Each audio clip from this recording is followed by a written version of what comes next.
Good evening, everyone. How's everyone doing? I have to say, apologies to everyone who came here to see Medea. She's I don't know what's happened to her. I've been in contact with her all week. There was no problems. Maybe something's happened to her. Um, I hope she's okay. Um, so hopefully she joins us soon. If not, I'll have a few chats with you guys. We're going to do an interactive session today.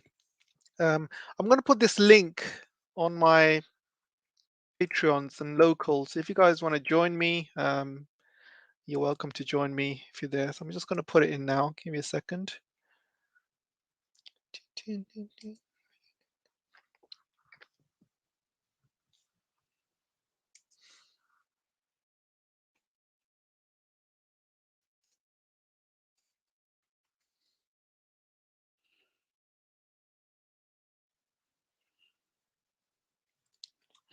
It's in there, guys. It's in there. So let's play a little bit of a story time today, shall we? I'm going to tell you a story about Ukraine. So here is Ukraine. You have at one point Ukraine was all part of the Soviet Union. We all know that, and Ukraine was seen as a launch pad against the West at one point. They were the launching pad towards a Cold War. If there was ever a war happening with the US, Ukraine would have been on the front line. So the Soviets used to deliver a lot of weapons into Ukraine, and they trained the people up in Ukraine. They gave them a lot of land. They took land out of Poland and many other countries on the surroundings parts of Ukraine, gave it to Ukraine to make it larger. They built the biggest port, Crimea, and they were ready for the West. They were ready for the Cold War. Then the Soviet collapsed, and all of those weapons, all of those ports, everything went into Ukrainian hands. But Russia didn't really mind too much because at the time Ukraine was pretty friendly with Russia, and they didn't really mind it too much. Then came 2014.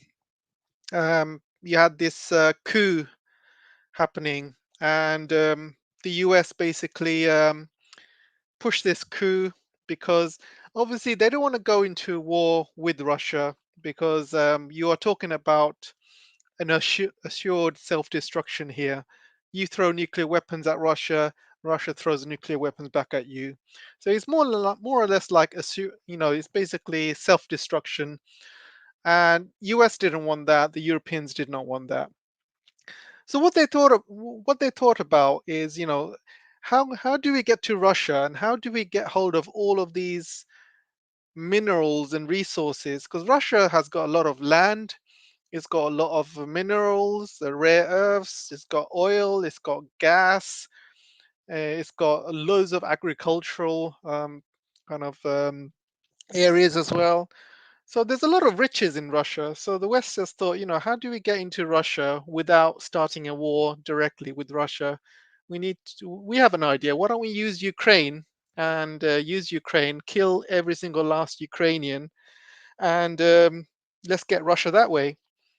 And the Ukrainians, unfortunately, fell for it. None of these Ukrainians actually look at the history of the United States. United States always basically promise, you know what, we're with you, we're going to give you money, we're going to give you all the military stuff that you need, we will protect you, we're right behind you. Come on, guys, we're right behind you. You start a war with Russia and we're directly behind you and we will support you all the way. We will be there for you. And um, and the US thought, you know what, let's find some crazy um, NAZIs, because these NAZIs are really, really stupid. They're easily, when you have stupid people, you can easily lead them into a false sense of security.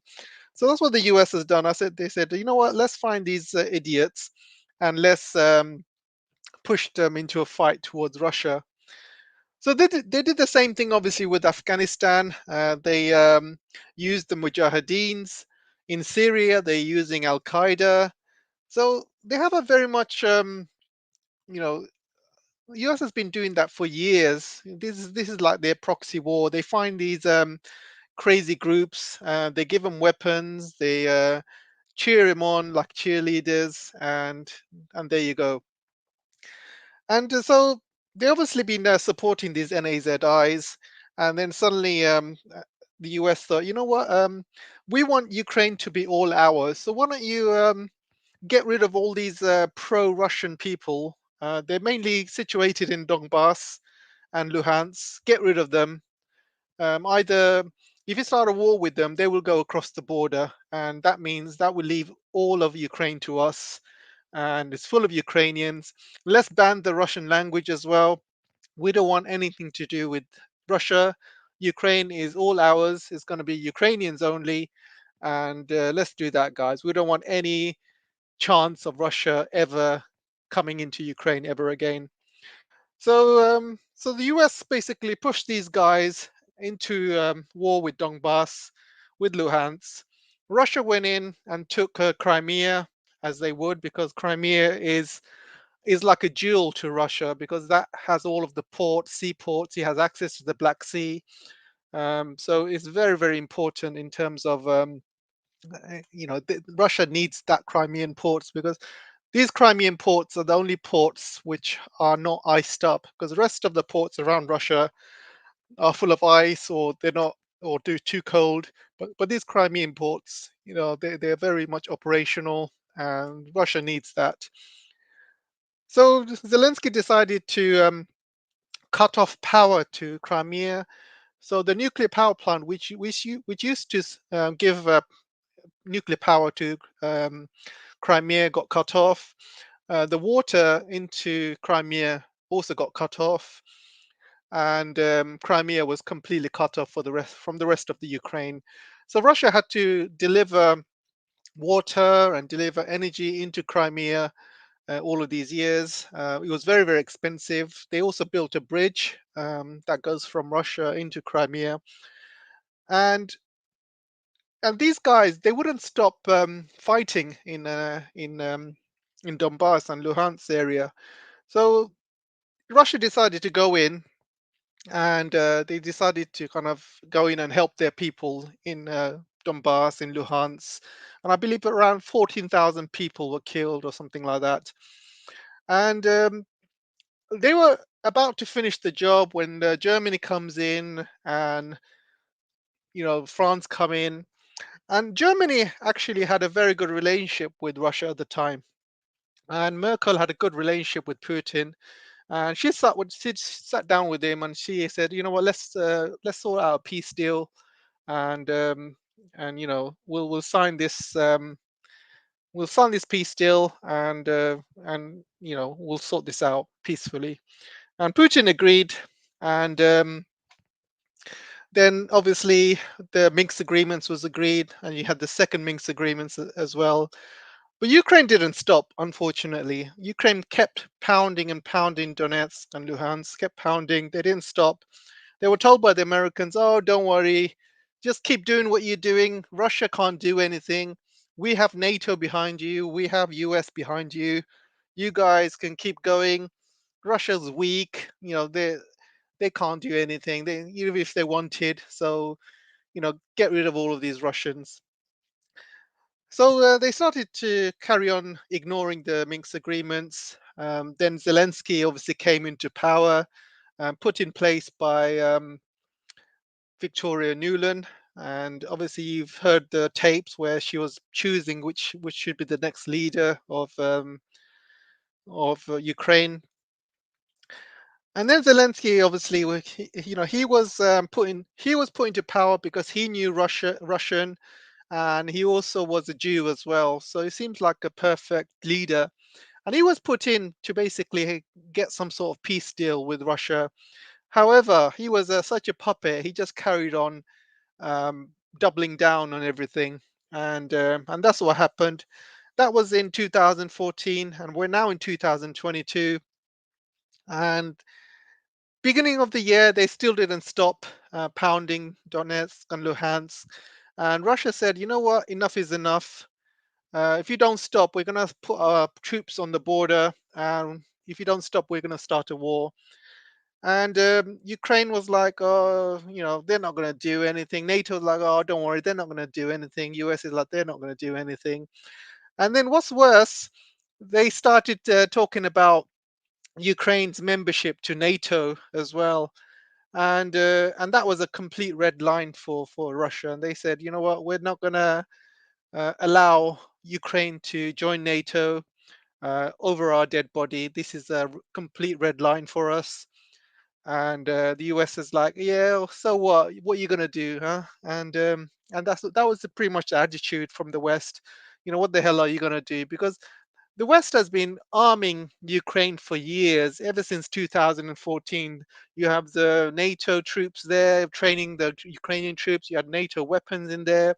You had the Americans training in there. You had the British training in there.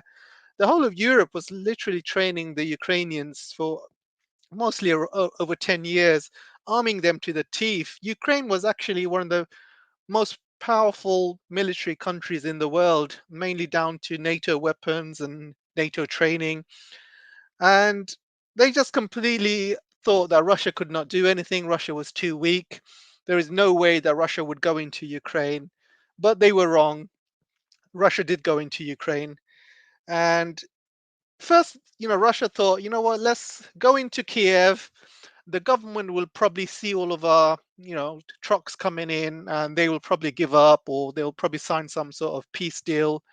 So Russia decided to go towards Kiev in the first weeks of the war.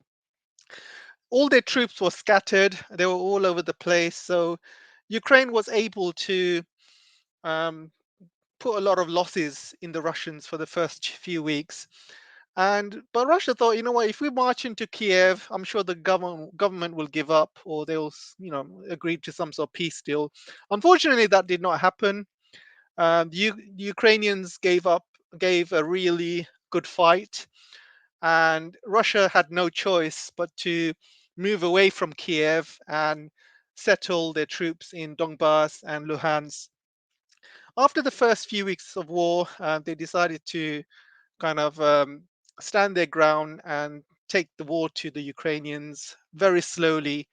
In the first few months, they were very slow approaching each area, very slowly in Donetsk, in Luhansk, and they were taking territory very, very slowly, inch by inch. And their casualties went all the way down after this. And at this time, Ukraine was losing almost like 10 to 1 troops, while Russia was very careful with what they were doing. They were very careful not to attack any civilian facilities. And and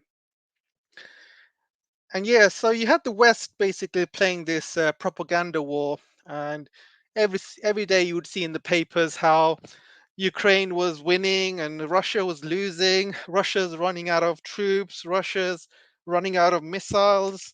Ukraine is going to win this. And you see all of these ridiculous propaganda articles coming up.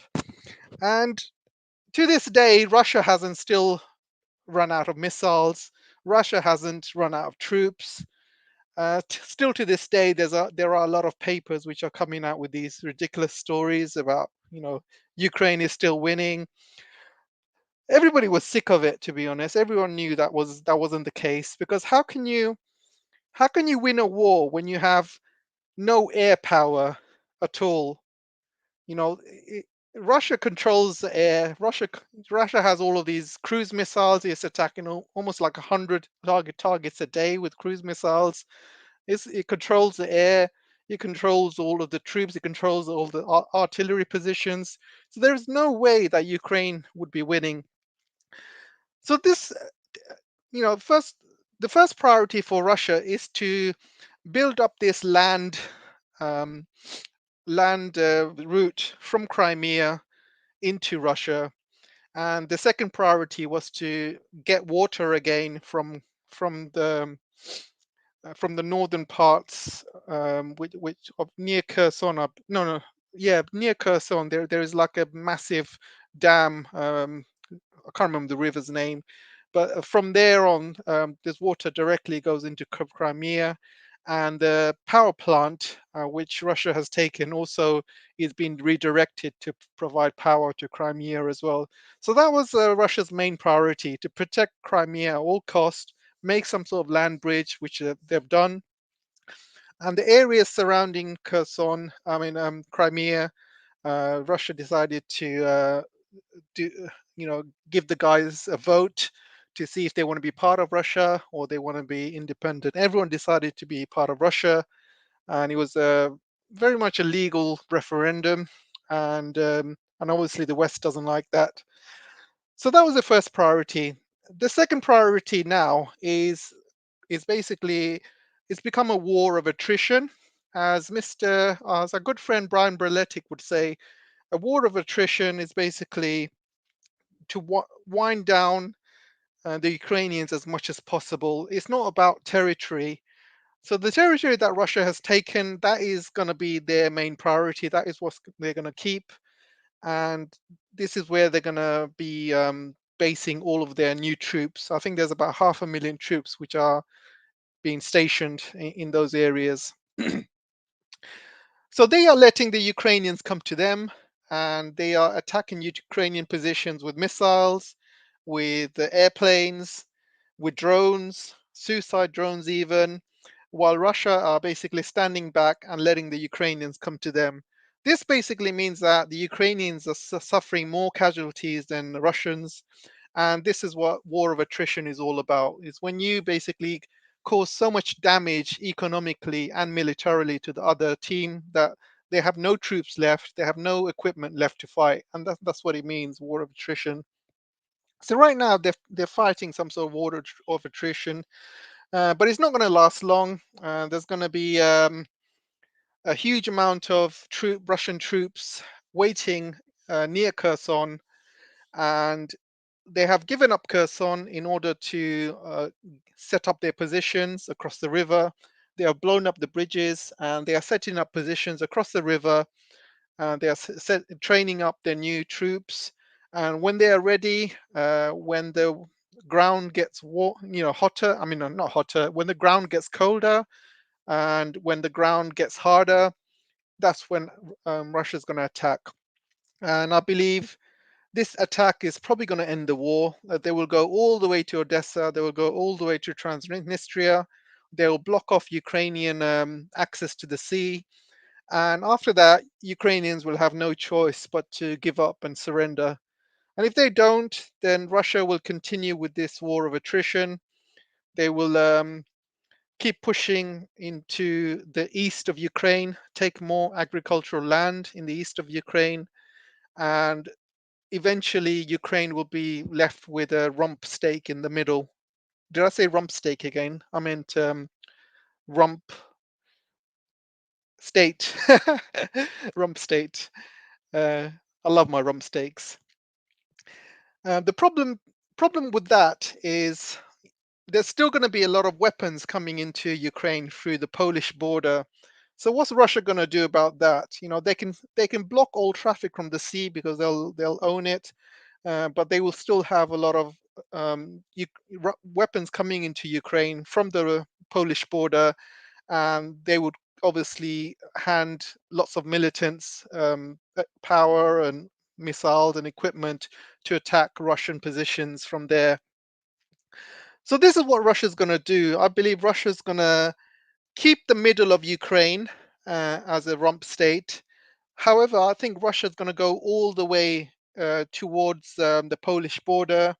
They will take over cities like Lviv, and they will basically control all of the border areas coming in from Poland. So the only part which will be left Ukraine is going to be in the middle. They will be allowed to keep Kiev as the capital, and Russia will be surrounding them from all sides. This means that they can control all weapons. No weapons can come into the middle of Ukraine, and Ukraine will have no choice but to surrender, and their economy would pretty much crash. Right now, what you're having is that there's it's bloody cold at the moment with no heating in Ukraine. All the infrastructure has been pretty much blown to bits. It's very cold. People can't switch on power. People can't switch on the heating. So what you're going to have is a lot of people which are moving into the borders, which are going as refugees, and this is going to destroy Europe. And Europe is not going to be able to handle that many refugees because once these Ukrainians go into Europe, they're going to need food, they're going to need shelter, they're going to need heating, they're going to need water, they're going to need power. You got to basic somebody's going to have to pay for that. And unfortunately, the countries which are bordering Ukraine, countries like Poland, even Moldova, they'll probably be worst hit. But I think most people are going to go through Moldova, and from there, probably going to hit the rest of Europe, or maybe go into Poland and hit the rest of Europe. And we're talking about millions and millions of Ukrainians here, because what would you do? Would you rather stay at home and freeze to death, or would you rather go to the borders as a refugee where you're going to be kept warm, you're going to be given food, you're going to be, you know, given food and water. So as much if you're going to survive, then you go to the borders. So this is what the Ukrainians are going to do for the next few months. It's going to be an absolute disaster for Europe. And can Europe handle it? I don't think so. And I think this was the plan of Russia. They wanted to hit as many infrastructure targets as they can during this time when it really, really will hurt the Ukrainians.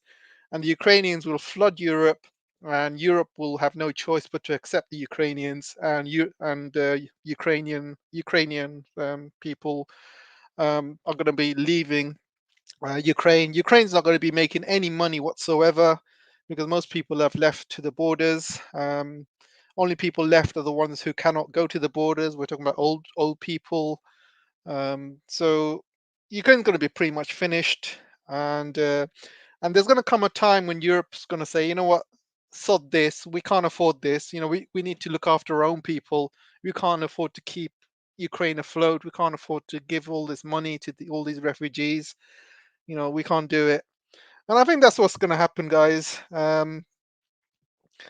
So, did you enjoy that story? That all came from the top of my head. I'm trying to remember everything that happened with Ukraine. And any questions? I'm just going to say, oh, thank you, Mr. Shadowless Kick. Appreciate the super sticker. And so let's do some interaction, shall we?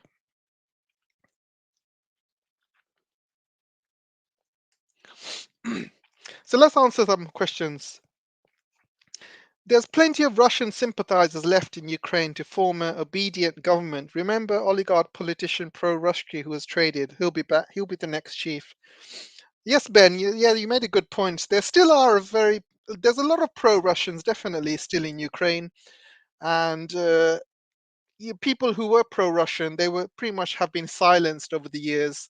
If you talk nicely about Russia, you probably get killed by the Azov militia.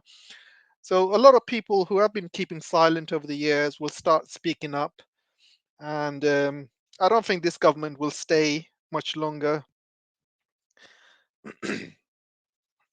Rude Boy said your accent is so heartwarming. Oh, thank you, Rude Boy. I appreciate that. I really appreciate that. Exactly, we can't, and we also can't keep feeding those greedy oligarchs too. I think all the oligarchs are not in Ukraine. I think most of them are in London or Germany or Poland or other places. I'm talking about the Ukrainian oligarchs, by the way, not the Russian ones.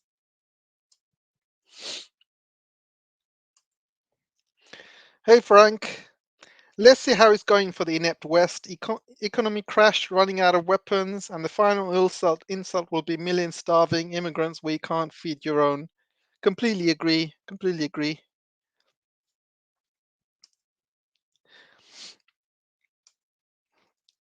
Hey, Frank, do you want to, if you're online, do you want to come on?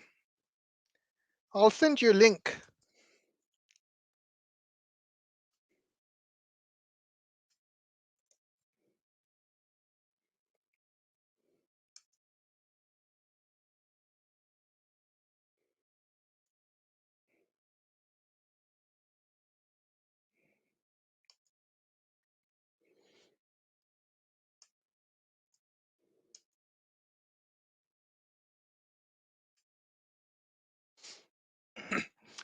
If you want to come on, Frank, I've sent you a link. The US will run away like Afghanistan, Vietnam, Iraq, Kuwait, Grenada, Somalia, and so on. RF will mop up and fix up just like they've always done. US are untrustworthy. Receipt. Yeah, I completely agree. The funny thing is, I still can't believe the time when they run away from Afghanistan. And I can remember that day very, very clearly. And even the build up to it, I remember when Biden was coming out on national TV and he said, there is no way, absolutely no goddamn way the Taliban's will take power in Afghanistan. And he was looking at each and every reporter, he was looking at each and every American in their face and he's saying, there is no way this will happen over my dead body. Then you had the puppet government of Afghanistan going to the United States, and he was like, "Oh, President Biden, sir, these Taliban's. If you don't give us any more money, if you don't give us more training and weapons, these Taliban's will take over the country within 6 months." And the Biden was like, "No, no, you can't say that. You have to say that you're winning. You have to say these Taliban's are useless. You can't give that kind of press conference. No way." So he made him stand up and say in front of the Congress and in front of the American people, everything is fine in Afghanistan, nothing to worry about. And then, then a couple of days later, the Taliban bloody take over Afghanistan. They take over the palace, and the Afghan puppet apparently he had two trucks full of money, and he drove to the airport. He put tons of money into the helicopter, and it was so heavy that he had to leave a lot of the money behind, and he just took what he could and he flew off somewhere and nobody knows where he is since. People think he's hiding somewhere in the Middle East, but apparently he's gone missing. He's still to this day he's gone missing. Nobody knows where he is with all of that money. And then it was basically Vietnam all over again in Saigon. And I remember the images of helicopters leaving the roofs of the embassy in Vietnam. And these, they're basically running for their lives. And it was the same in Afghanistan. And the difference between Afghanistan and Vietnam is Afghanistan, these Taliban's are basically having fights with slippers, with bare feet, with sticks, with guns that don't even work. They were very, very ill equipped, and they're not even trained. They're not even, um, they're not even paid. Most of them are doing it for free. But they had a lot of you got to give them. They had a lot of motivation, and they did it. And I think the whole world was shocked when it happened. The British were shocked. Definitely the Americans were shocked at the time. And yeah, and Biden was made to look like an absolute fool, absolute fool. And I remember those days when the images of Afghan people trying to leave Afghanistan, and there was people holding onto the airplanes, and the airplane was flying off, and people were falling off the airplanes, and it was crazy to see. And somebody was interviewing Biden a few days later, and he asked Biden that. He says, "You know what? We've all seen these images of people falling off the planes." And Biden was, "No, that was 2 days ago. 2 days ago. It wasn't even 2 days ago. It was one day ago." And I just thought it's absolutely hilarious. So this whole Afghanistan thing was a farce.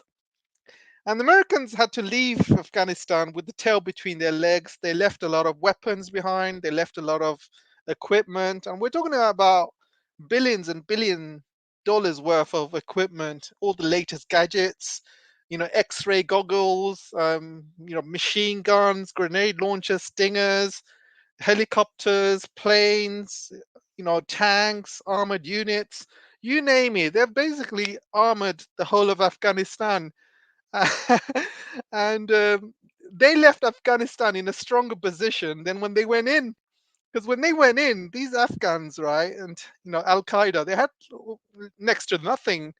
But now, after they've left, they've basically armed them to the teeth, and it was absolutely hilarious to watch that.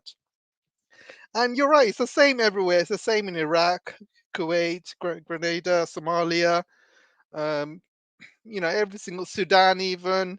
You can name so many countries, guys. You can name so many countries. And you got to understand, it's also the same in Korea as well.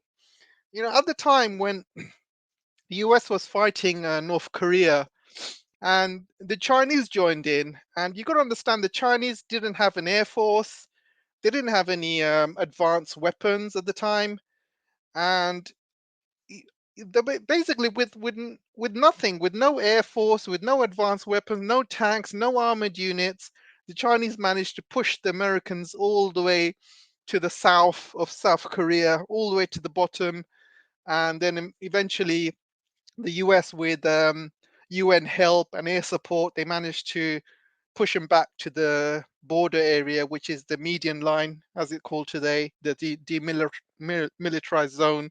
But the whole point is the Chinese had literally no advanced weapon, and they managed to push the Americans back all the way to the border of right to Busan.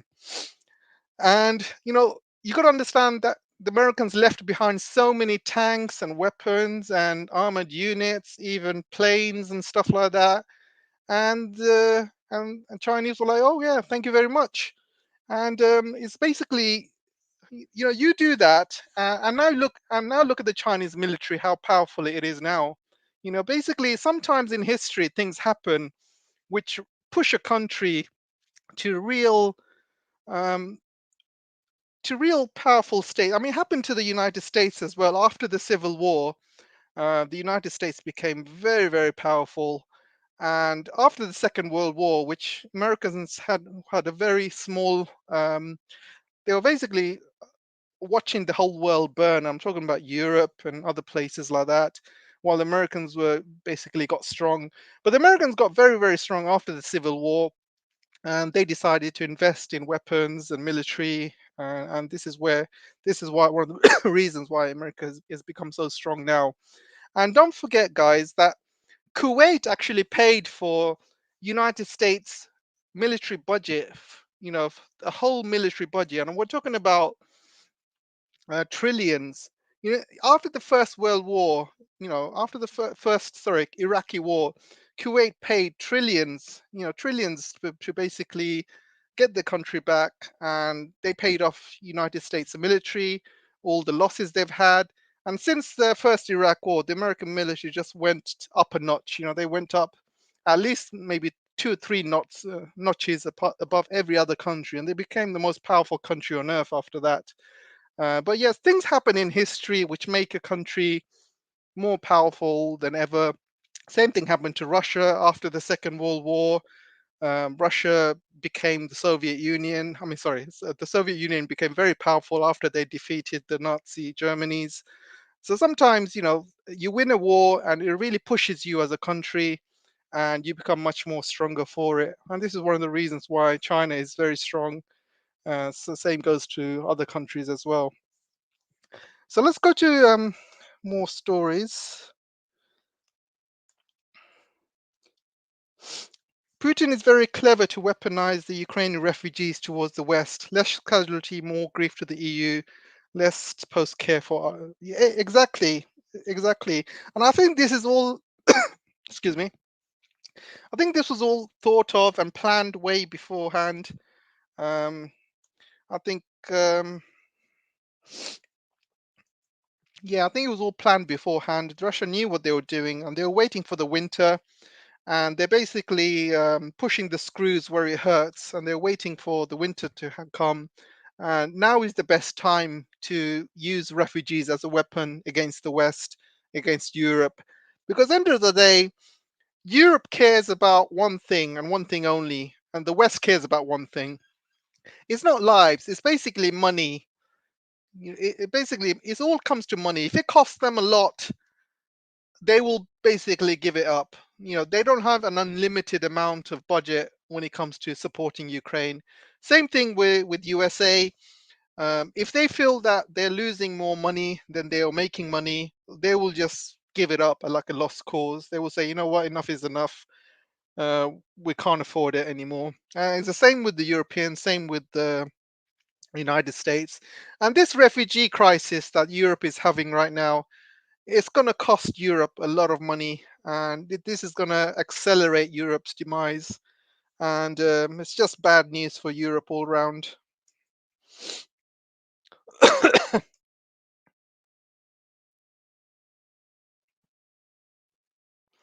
Let's see if there's any more questions.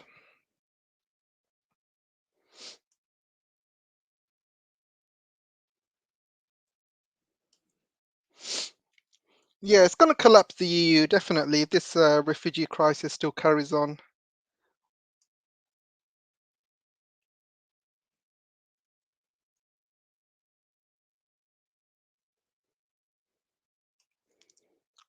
Quantum said, historically, Russia was always strongest in winter. Most victory was scored in the winter too. Yes, definitely. You just have to look at the times when Russia beat the Napoleon invasion. Even against Germany, they were very, very strong in winter.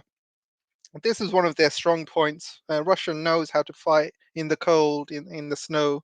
This is what they've been training for most of their lives, and this is their advantage. Because the Russia knows they have a very major land, they've got a lot of riches. They need to protect that land at all costs, and they've learned a major lesson from Germany, and this is why Russia has got over 6,000 nuclear weapons. So the message is, if you can't come anywhere near us, we're not going to be messing around here. And that's the same message for NATO, same message for anyone that comes near the Russian borders.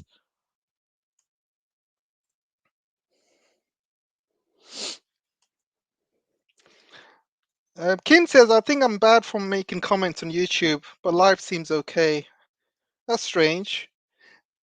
Yeah, it says very strange. You should be allowed to do both, I think. Because if they ban you from everything.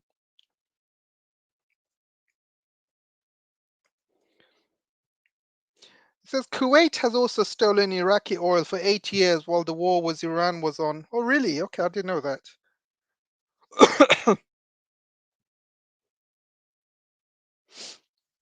Adrian said, "Look what America did to Libya." Yes, of course. It's mainly USA, mainly NATO. And the thing is, right? NATO, they say it's a defensive alliance, but USA has been using NATO as an offensive organization. They used NATO to bomb Libya to oblivion. They bombed Yugoslavia to oblivion. And I remember at the time they were bombing anything and everything in Yugoslavia. They even bombed the Chinese embassy at one point. Like, they don't care who they blew, because at that time you got to remember the Chinese were very weak. They're not as powerful as they are now. They didn't have a very strong military like they do today.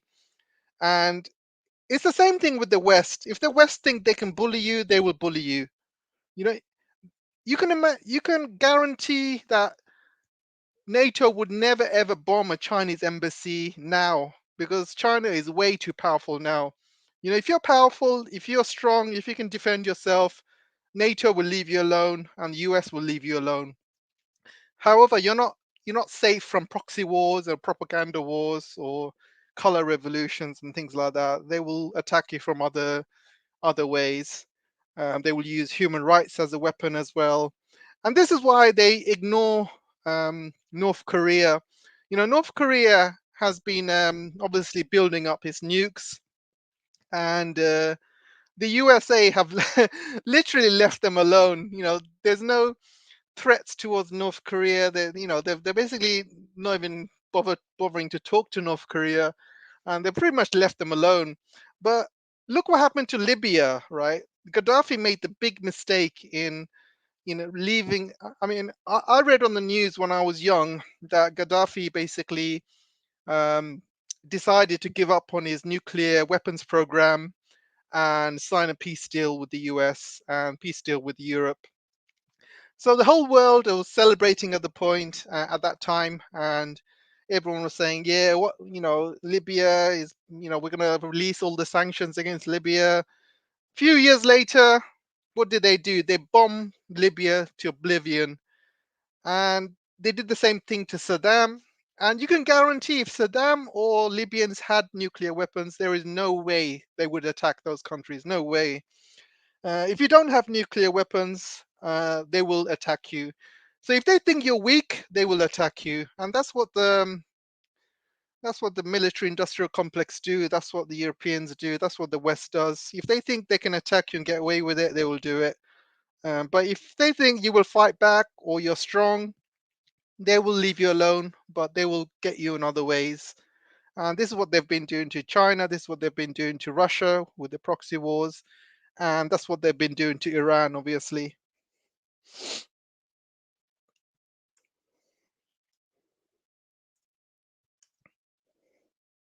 Adrian said, I mean, Putin is more of a leader than anything the Western leaders have come up with. Definitely, yeah. I just wish we had somebody as strong as Putin in, running the British government. If we had somebody like Putin in the British government, I would go out there and vote. For the first time in my life, I would go out and vote.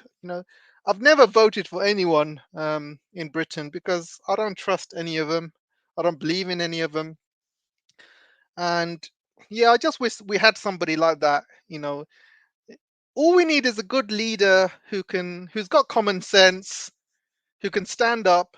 And we did have one at one point. I believe Jeremy Corbyn was actually very good at one point. He was actually trying to do the right thing. He was talking about Palestinian rights, and he was talking a lot of sense in some of his policies.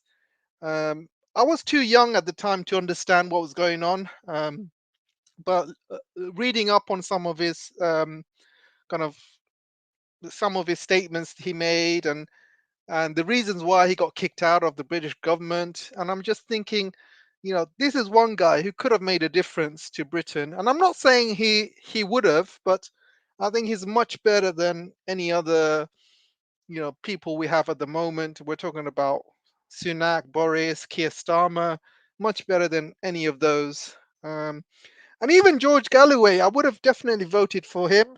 He was part of the British government as well at one point. He had his own party. I think it was called the Respect Party. I did vote for the Respect Party at one point. But again, same thing happened to George Galloway. He got basically pushed out of Parliament, and that's what they do. If you speak the truth, and if you don't go along with the narrative, they find a way to get rid of you, and that's what they do. That's what they did with Corbyn. That's what they did with George Galloway, and that's what they will do to everyone else. Because end of the day, it's the banks that run everything. It's the oil companies that run it. It's the military industrial complex from United States that run it. It's the Jewish lobby in the UK that run things as well. So you speak the truth, you don't have any chance whatsoever. You just got to toe the line with these bankers, with these oil barons, with the MIC, the CIA, the NED, the Jewish lobby as well. So you got to basically toe the line with all of those guys. If you don't, then you're out. And that's what British politics is like, and sounds like the rest of Europe as well.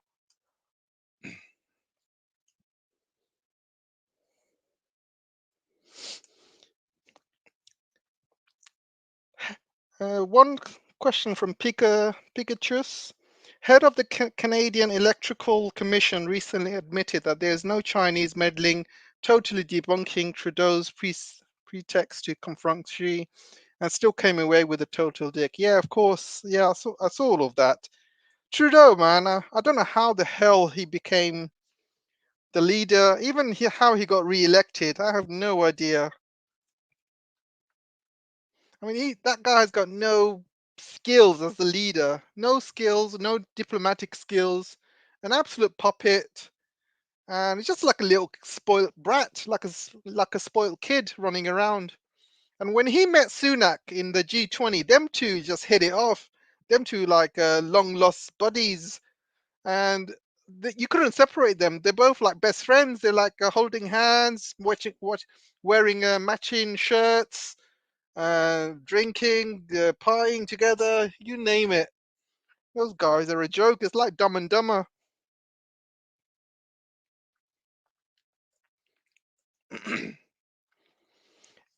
Extra says Libya is now taken by Turkey.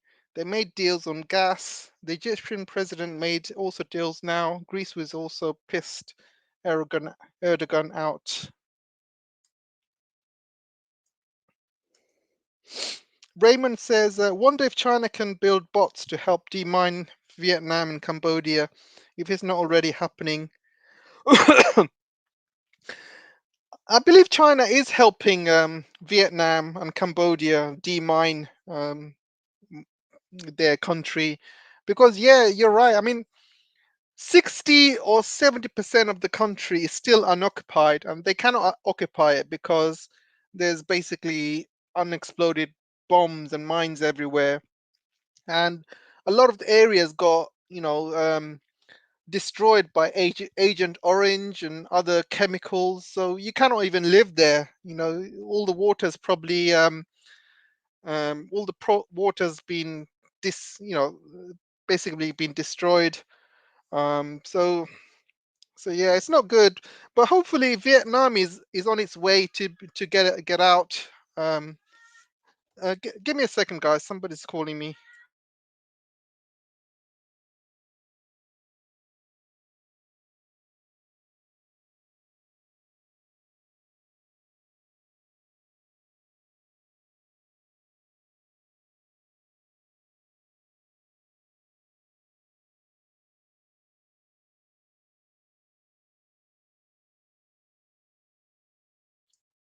I'm back, guys.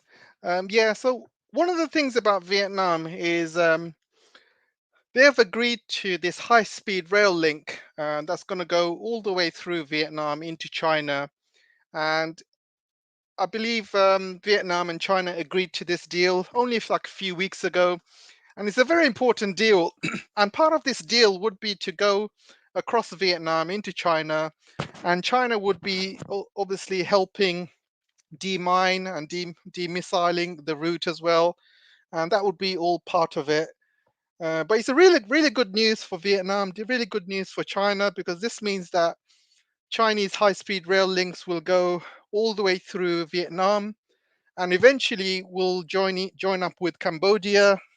There's already a line going through Laos, and that will join up with Thailand. Um, the only country which is like a stick in the mud is Malaysia, and they have a very pro-US government at the moment, and they've basically kicked out most of the Chinese investments. They kicked out the high-speed rail plans as well. But you know, if Malaysia get the act together, that Thailand high-speed rail line can go all the way through Malaysia, can go all the way to Singapore, and there could also be tunnels and links going into Cambodia.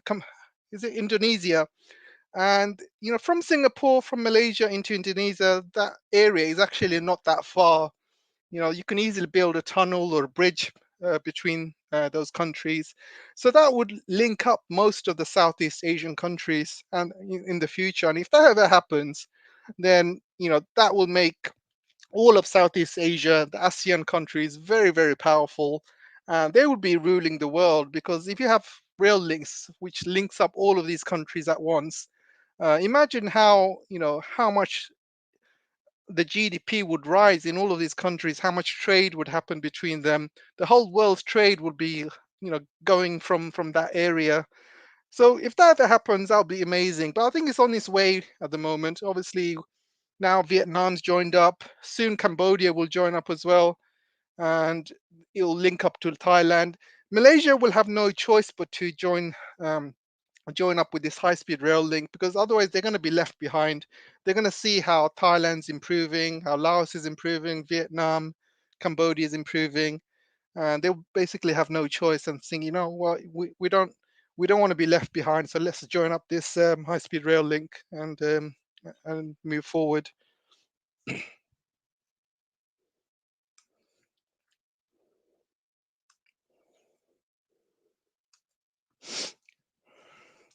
Japan built 9.6 kilometers of HSR tracks in like 5 years for India. Yes, yes, I heard about that. So what I know about it is it's not fully Japan's fault. It's also the fault of India. And if there's anybody from India who can who is here, they can correct me. But this is what, as far as I know, one of the main problems is the land.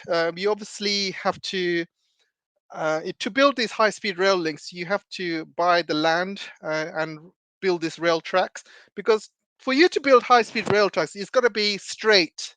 You can't have bendy tracks or anything like that, because high-speed railway lines has to go straight. He has to go fast. He has to be 100% straight.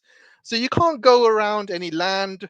So you got to basically make sure that your route that you're building, every single position is taken care of, every single land is taken care of. And that's where the problem is. A lot of people are not selling their land, or they do not want to. Some of it is holy land as well.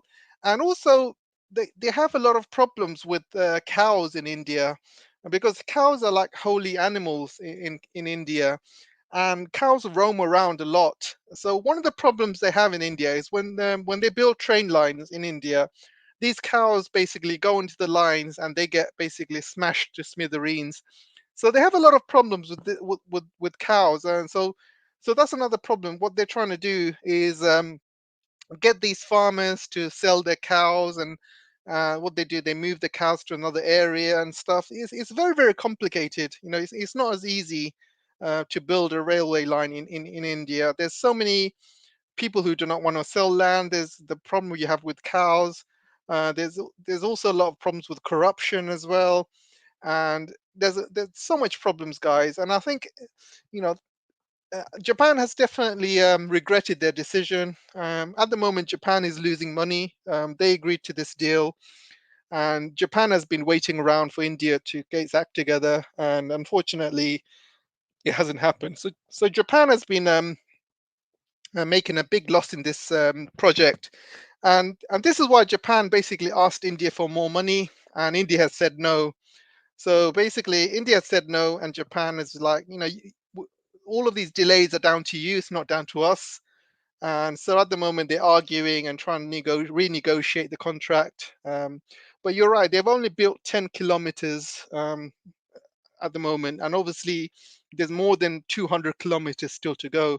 So yeah, I don't think this will go ahead. To be honest, I think they're going to cancel this in the next 5 years. I just do not think that this will go ahead at all, especially during this tough economic times. You have to understand it's a very tough time to do infrastructure at the moment, because you need that money.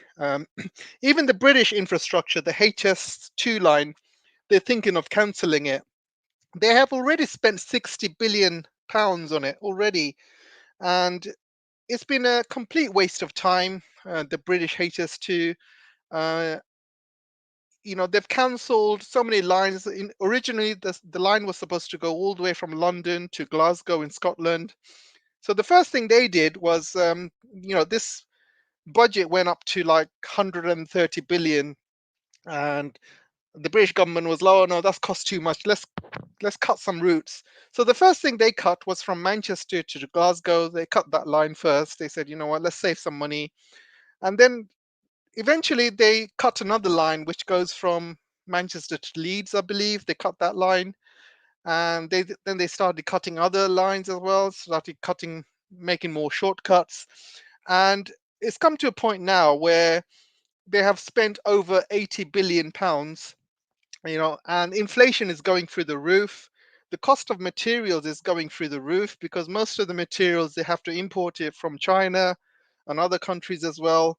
And these costs have gone up because high cost of petrol, high cost of gas. So to ship them across the sea into UK, is very, very expensive. And also, Britain has got a problem about Brexit. So things that used to cost very cheap before, if they can transfer it from other countries in Europe, now it's basically double or triple, too much red tape. So any infrastructure projects in Britain is basically like a slow death. All this money just goes to waste. And I think they're going to cancel the British HS2 very, very soon, because the British government is very close to collapse. They literally have no money left, so they're going to be cancelling projects such as this to save money, and this is what's going to happen.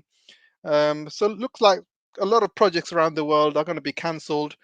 But you have to look at the Middle East, and Middle East are signing up projects left, right, and center. Countries like Saudi Arabia, Egypt, because the countries that are going to get through these economic hard times are the oil countries which sell a lot of oil. This is why Saudi Arabia is going to spend up to 7 trillion on building all of these projects. And they recently have agreed to do 3 summits, including China. So they're doing a lot of business with China at the moment. So there's going to be 3 summits happening with China. They're going to be doing a lot of work on all of their infrastructure projects together as well over the next few years. A lot of Western companies pulled out of Saudi Arabia because they're falling out of love of MBS, they're falling out of favor. So MBS is basically going to China and building the infrastructure. The other countries building up this infrastructure is Egypt as well. They're building a brand new capital with China's help, and that's costing over 1 trillion as well altogether. So a lot of Middle East countries are spending a lot of money. Iran is also, working on a lot of infrastructure projects with China. They're building 2 railway tracks which are going to be going into China. One is going to be going through Uzbekistan, Turkmenistan, through the Caspian Sea, through Kazakhstan, and another one is going to be going into Turkey. So Iran's going to be a very important part of the BRI. So they're building a lot of infrastructure projects in Iran. So oil making countries are basically going to be making the big bucks over the next few years, and that includes Russia as well. Russia is also building not only gas, they're also building 3 railway lines linking China as well, because most of the trade from Europe has stopped. So Russia is fast forwarding trade with China, and I believe their trade between China was between 200 and 300 billion just a few months ago, and this is going to be probably increased to like 3 to 400 billion once these train lines are complete. And Russia is basically fast to link it with China, and you know, and basically Russia is going east. They've cut their ties with Europe. They are fast tracking their links with the east, with China, with other countries in Asia, and they are basically spending all of their money from oil wealth into infrastructure going east, basically. So it's going to be very, very different over the next 2-3 years. There's going to be new gas lines going into China from Russia. There's going to be new train lines going into China as well. And one of the problems that Russia and China has is because they've got 2 different railway tracks. They've got, China has what you call European tracks. These tracks are basically European standards, and the rest of Europe has it, China has it, and the rest of Asia has it as well. We're talking about Kazakhstan and all the way to even Southeast Asia, like Laos and Thailand. So these are all European tracks. So Russia has what you call their own style Russian tracks, and they did that because they did not want German tanks and trains going into Russia during the Second World War. So Russia has got its own tracks. But recently they're testing this technology, which basically when you have a train docking at a station, these wheels basically go from European tracks to Russian tracks and vice versa. And this is basically automated now. Before, it used to take half a day or a full day to do it because it's a very much hard work, manual labor. And in the past, people had to lift the trains. They had to move each wheel manually, and it used to take forever, and it used to be a very hard job. But now it can be done automatically, and they're testing these new trains. And once these trains go live, you will see a lot more trade happening between Russia and China, and all of these oil countries which are making tons of money right now. They also be moving up in the world. The only problem we have is the West and Europe. Europe's going to be going down, and you know what, guys? It seems like history is repeating itself. I mean, there was a time when China was the most powerful nation on earth, and we're talking about thousands of years back. And India was number two. China was number one powerful country in the world. India was number two powerful country in the world. And then the Europeans came in and they colonized India. They obviously took Hong Kong from China as well. And basically, they stole so many treasures, gold, and many other, things from India. They stole gold from Africa. They stole so many treasures, diamonds, and stuff. You name it. They basically traded in opium in China to make money. So these Europeans basically stole. Um, they stole, and their economies basically became great just by stealing. So they've stolen treasures and stuff like that from other countries, and this is how the European countries have become powerful and rich. But the tides are turning. Suddenly the world is basically going back to how it was when China was the number one country, then India was number two, and you can see how fast China's GDP is growing compared to the West, and India's GDP is also growing. And I can believe by the time 2040 comes, or 2050, you're going to see China back to number one again, and then India back to number two. And the whole world has basically gone round in a full circle. And it's basically Europe is going to go back to its, dark days, because at one point when China was very civilized, India was very civilized, European was a very uncivilized part of the world. Lots of wars, lots of fighting, and you know what, and it looks like it's going to go back to that kind of level all over again. The world is all going back around in a full circle. So let's take your questions again, guys. So Jens, Russia used to have a lot of train delays, but when they implemented no pay for workers when delayed, things became better. Oh, I didn't know that. Thanks for that, Jens. China was, in fact, often at the top in terms of advanced GDP too. That said, downfalls have always been part of Chinese history. Steve says, we have successfully stopped those Germans from running their trains on time. Yes, I agree.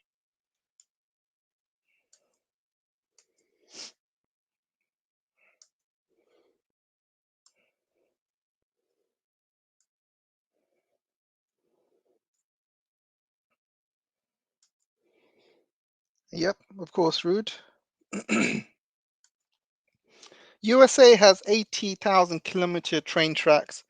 Yeah, you have to understand that USA's one of the reasons USA came to power, um, it was because of the trains, and they basically used a lot of slave labor, a lot of cheap labor as well to build railway tracks all throughout United States at the time, and this helped United States become the powerful country you see today.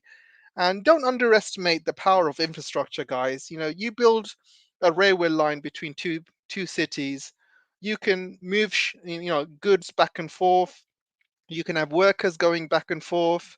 It improves trade, improves relations, and the GDP for those two cities will start shooting up. And if you link all of these two cities with the rest of the country, with other cities, then you basically built an infrastructure where people can move around, people can sell to other cities very fast, very effectively. People can move around, they can work in one city, live in another city. It really helps the money move around the country, and this is what improves growth, improves GDP. And infrastructure is very, very important.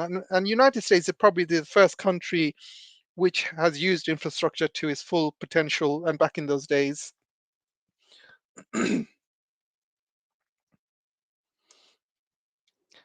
yep, that's right, Rude.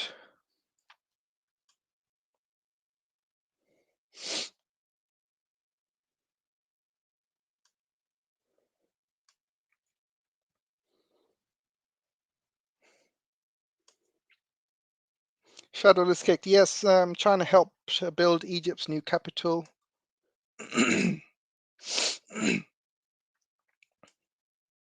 Adrian says UK government is a total mess. They don't want to take responsibility for the fact they caused the cost of living by sanctioning Russia and disasters domestic policies at home.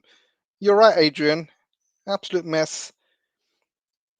And the funny thing is the UK government and the media still to this day cannot identify that all of these issues is linked to these sanctions. They still haven't managed to put two and two together.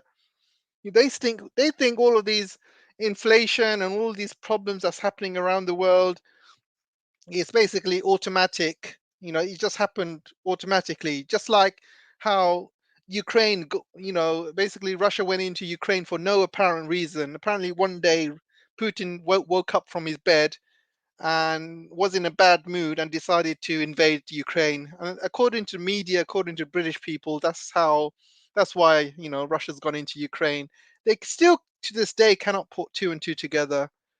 It's beggars belief, guys. Absolutely beggars belief.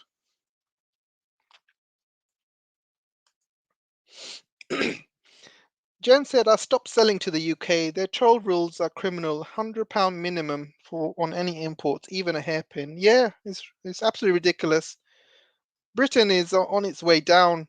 The worst thing is the reason they basically went through Brexit was to stop their immigration problem. But since Brexit, their immigration problem has more than gone up by 5 times, I believe, 5, 6 times. They've got so many refugees going in from Ukraine, from Afghanistan, from Syria, many other countries as well, Albania, and you know so basically all of these people who voted for Brexit, you know, because immigration was the main issue, and now even Sunak has said that the only way to improve Britain's economy is for us to open the borders even more and get more people in. Because I know what he's trying to do.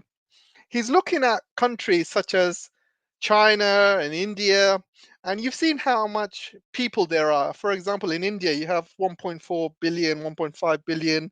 Even though most people are poor, India's GDP is still very high because more people you have, more people pay taxes, I believe, and But the problem is he doesn't understand. It doesn't work like that in a developed country like UK, because once you start bringing people in through the borders, and if they're not working, they are basically a drain in the system, because you got to pay for their welfare, you got to provide them a home, you got to provide them food and water, and they become a drain on the economy for at least 20, 30 years.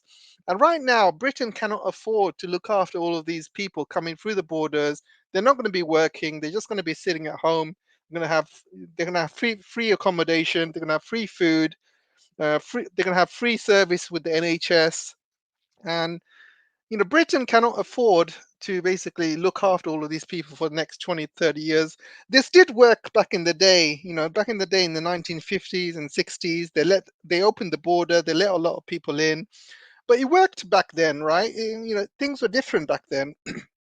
The economy then wasn't as bad as it is now. I mean, yes, there was recessions then, but right now the recession is different from back in the day, because you're talking about Britain, which owes a lot of money in terms of debt. They're losing more money than they are making. They are importing more stuff than they're exporting, because back in the day they did have a manufacturing. They were exporting a lot of stuff. They had a very good economy which wasn't based on debt. Yeah, they had a recession, but still, they could handle it. And the people they brought in, you know, they lived and worked for about 20, 30 years. You have a lot of Indians and Pakistanis and Bengalis moving into Britain. They opened Indian restaurants, which helped the economy as well. So it did help the economy, but that stuff is not going to work now because Britain is completely packed. You know, you cannot fit more people in. It's just not going to work. Britain does not have the infrastructure. It does not have the NHS to support this many people. It doesn't have the schools to support all these new kids. You know, it doesn't have. It just doesn't. You just can't afford it. It just cannot do it. It just doesn't have the housing. It doesn't have enough food. So England will have to import more stuff to keep all of these people fed and people housed. I just don't think they can do it, and I just think Sunak is all wrong about opening the borders even more because these people they're going to come in and it's just going to drain the system even more, and there is no way this will work.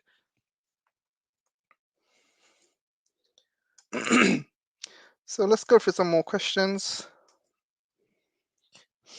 The problem with American railways mostly goods, middle class subsidizing free goods freighting, cheap trains for cheap tickets. Yeah, that's right. Yeah, China is still cheap. They haven't increased the price for their high-speed rail links because they don't want to. They don't want them because it's all owned by the government. And even though the trains are cheap in China, you know, they look at the big picture because when you build a high-speed rail between two cities, their economy is going to improve, their GDPs are going to be improved. It allows more people to travel back and forth. And if it's cheap, you know, people will be kept happy. And, you know, eventually they will make a profit, guys. I mean, look, end of the day, you know, you just got to look at the big picture. You know, it will make these cities are more powerful. It will make the China as a country more powerful in the long term, having these high-speed rail lines. So right now, yeah, a lot of them may not make any money, but tell me a business where you make profits right away, right? Because this end of the day, this is an investment, and normally with the investments and business investments, takes around 15 to 20 years to finally start making profits. I mean, look at HS2 we're building in UK. You know, the costs have gone up to like 160 billion or something, and you know what? You cannot. Can anyone imagine anyone making that profit in the first year? Impossible. You know, if they want to make a profit, they're going to have to sell tickets for £10,000 each. No one's going to buy that, right? So it's going to take a long time to make that money back. And China sees the long term. They know they will get that money back eventually after within 15, 20 years, who knows. But already there's some tracks which are making the profit within the first year, and I'm talking about the Beijing to Shanghai. I was looking at the figures, and that track is already making a huge profit, and they are looking to upgrade that line into they're going to eventually replace that line with a 600 kilometers per hour train. It's a new train which they are testing at the moment, and that's going to be introduced soon into certain cities as well. So that's going to be bringing in more money, more revenue for the Chinese government. And also, every single major city in China is building lots of subways as well.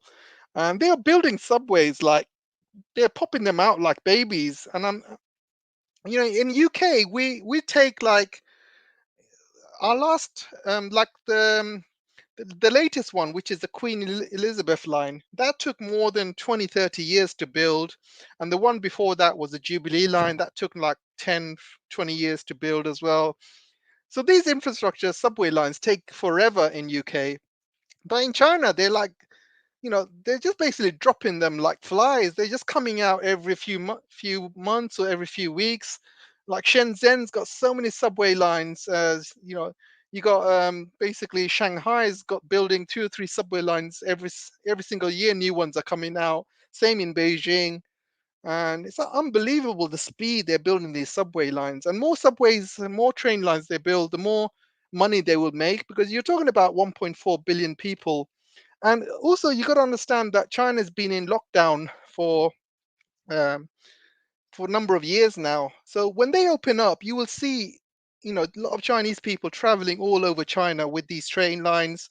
Then they will make a lot of money because right now people are scared to travel in case they get locked down, or in case they go to another city and it gets locked down, or if or they have to basically quarantine.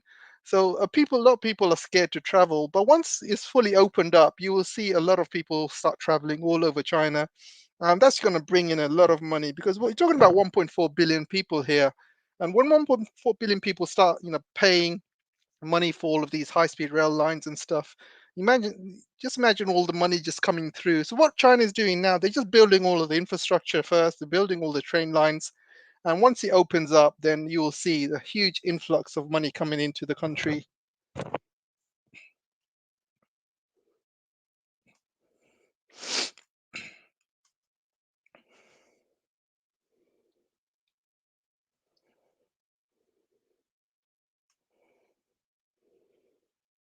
Yeah, that's the one.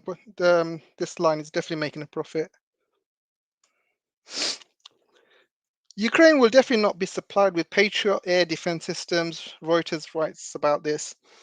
I got to talk about Patriot defense. They are absolutely useless, these Patriot missiles. I think they're a scam, to be honest. They used them in Saudi Arabia, and basically Houthi drones were going past these Patriot missiles and bombing Saudi oil um, areas as well. So these Patriot missiles, I don't think they're that good. And United States military, they are like basketball. They play the same sort of tactic as they would in a basketball game. And in a basketball game, you can play in many ways, but one of the most best way to play a basketball game is attack is the best defense. When you have a very strong attack, you don't have to worry about defense because you have all of the best players, scoring, baskets game after game after game. You don't even have to worry about your defense because all most of the time is going to be your players in attack because they are so good in the attack. They will keep the ball. They will keep using baskets, and that's what many other kind of players do as well. And it's same in football as well.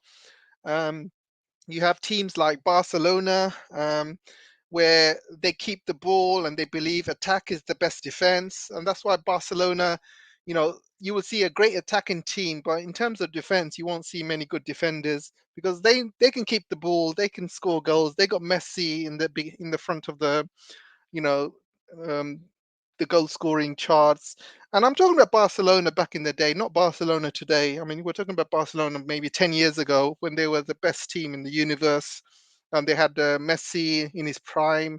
They had all these amazing players, playing for their bad defense guys. Their defense was terrible, but that was their basically that was their way they played the game. Attack is the best form of defense. When you have so many great attacking players, you don't really need a defense because you will always outscore your opponent.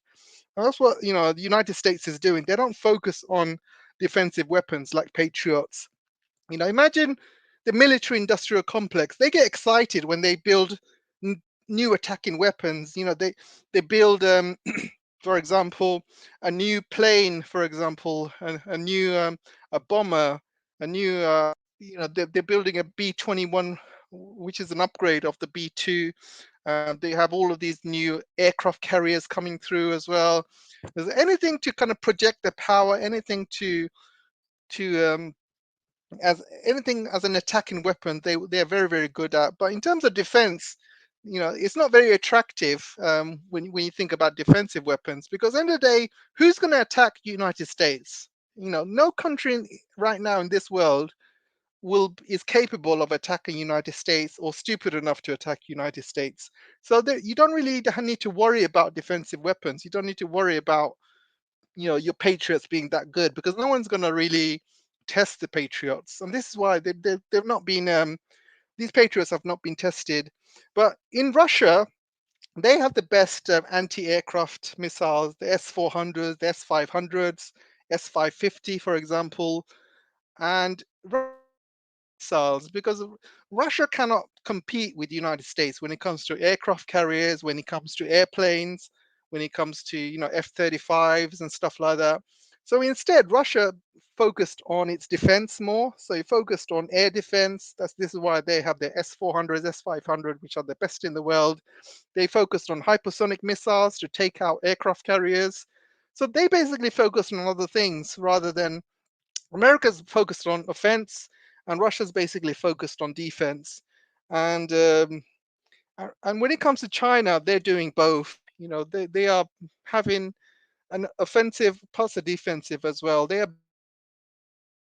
are building their own J-20, H-20 aircrafts as well. But they have also got a very good defense as well. They have radars which can pick out F-35s. They also have their own version of S-400s, which is coming out by 2025. They have their own versions of S-500s as well, coming out very soon. But already they have, I believe they're called the HQ, HQ9, HQ12, HQ21. HQ9 they have sold to Iran, they have sold to Serbia, I believe. But these HQ missiles are very, very capable. They are capable of short range, medium range, and long range. Obviously, they've not, uh, but I'm pretty sure that you do not want to be a country to test those weapons and to go to war with China because let me tell you something. A lot of Western countries have underestimated Russia at their peril, and look what's happened to them. But they can underestimate China at their peril as well, because I have been following Chinese military for years, and I can tell you for a fact that you know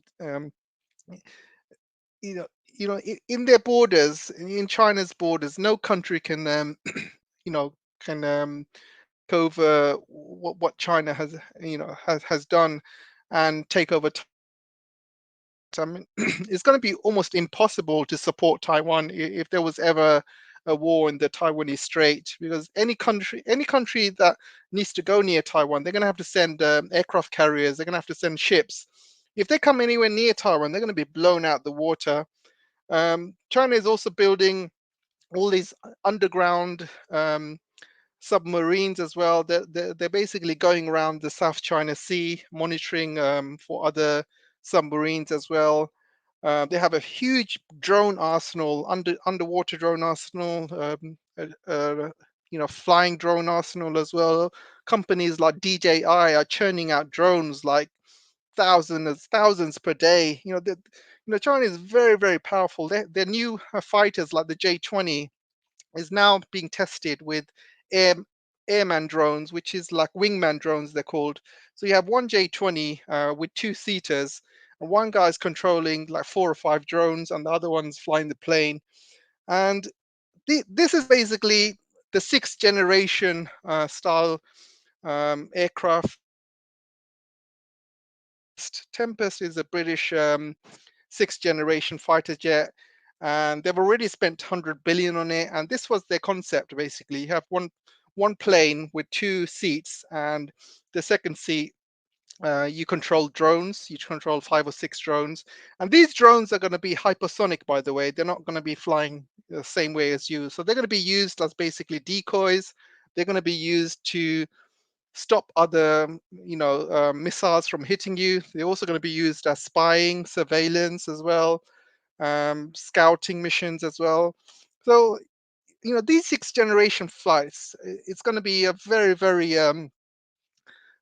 it's going to be the next generation warfare. But it's going to be done by drones. It's going to be done by AI, and that's going to be the next generation warfare. But if we survive that long, that is, as long as we don't destroy each other using nuclear weapons.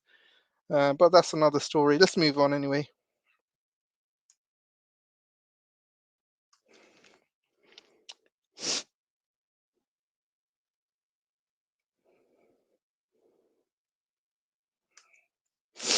Maria said, AJ, the collective West media did not hesitate to use WC Qatar to spread their hate propaganda against Iran.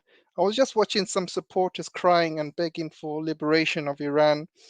Yeah, you know,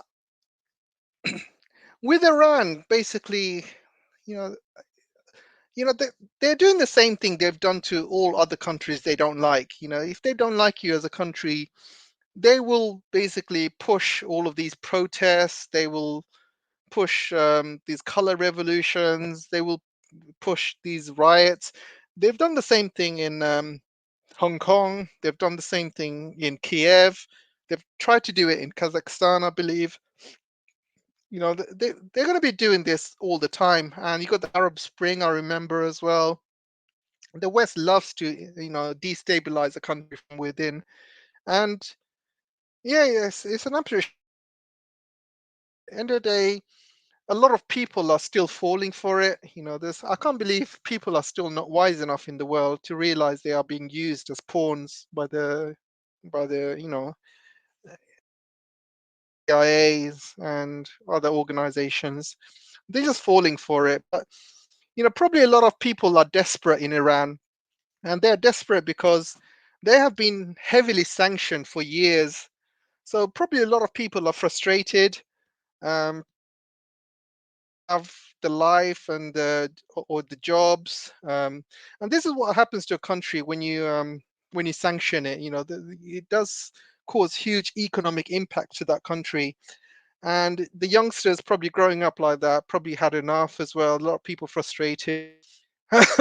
However, you know, joining these riots and stuff and protests for the West is not the way forward. I just hope they wake up soon. From last I heard, the riots have calmed down a bit, but I'm not sure 100%. But you know, I just hope they can sort it out and get over it soon. But yeah, talk about Qatar as well. The West has already picked on Qatar mainly because Qatar has not been towing the line. They have not been selling gas and oil to the Europeans. They have obviously not done that, and you can see from articles, Qatar refuses to sell, you know, gas to Germany. Germany came begging to Qatar, and Qatar said no. And they are hoping for all of these LNG deals with Qatar, and Qatar said no. And because Qatar's been saying no to all of these Europeans, you can see how they attacked Qatar during the World Cup. You know, these World Cup stuff, this oil, all of these geopolitics is all related, guys. It's all related. And the way they've attacked Qatar is mainly because Qatar refused to sell these gas deals to Europeans. If they sold these gas deals to the Europeans, you can bet your bottom dollar that the West would have loved Qatar. They would have been supporting Qatar. They would not mention anything about human rights or anything. But the fact is, you know, it's not a coincidence that Qatar signed this huge gas deal with China one day after the tournament started. Because the first day the tournament started, the West basically were destroying Qatar. All I saw in the news or the newspapers or TV programs is about Qatar human rights. The BBC decided to ban countries boycotted the opening ceremony, so they didn't even show that on television. I was looking forward to it, and I just couldn't find it in any channels. You know, I was thinking, why are they not showing the opening ceremony? Then I saw the BBC report later on saying, oh, they boycotted the opening ceremony because of human rights. I thought, oh, come on. And Qatar got absolutely killed on the first day of the World Cup. And this reminds me of the West boycotting China on their Winter Olympics as well.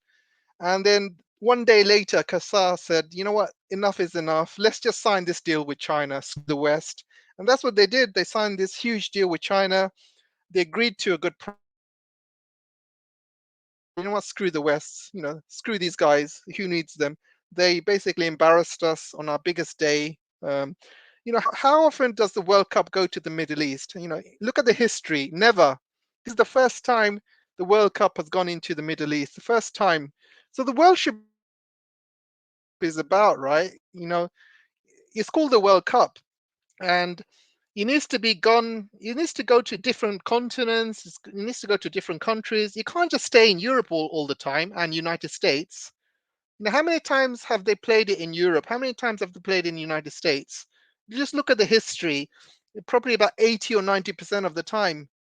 You know, when you know, It's hardly played anywhere else around the world. They're never going to give it to China. They're never going to give it to Russia. They're not going to give it to India. They're not going to give it to many other countries around the world. And they want to keep it in Europe, where they believe it's their game. Shouldn't really go out of Europe. And the first time you should have been celebrate, you should have been celebrated going into Qatar, but instead they just completely destroyed Qatar. Felt a bit sorry for them, to be honest. But at the end of the day, look, I'm not defending Qatar here. There are human rights issues there, but that's not the point. The point is there's human rights issues everywhere. You cannot talk about human rights if you ignore what's happening in Palestine, if you ignore what's happening in Yemen, if you ignore what's happening to most countries around the world and Africa and many other places. If you stand up for human rights, you got to be consistent. You got to be, you got to, if you're Britain and you talk about human rights in Qatar, you need to stand up for Palestinians first. You need to say, all right, what's happening in Palestine is out of order. Let's boycott Israel. They're never going to do that. They'll never ever boycott Israel. That's why it's just double standards, guys. I'm just sick of it.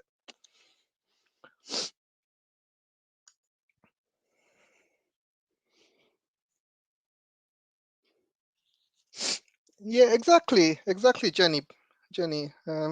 They will.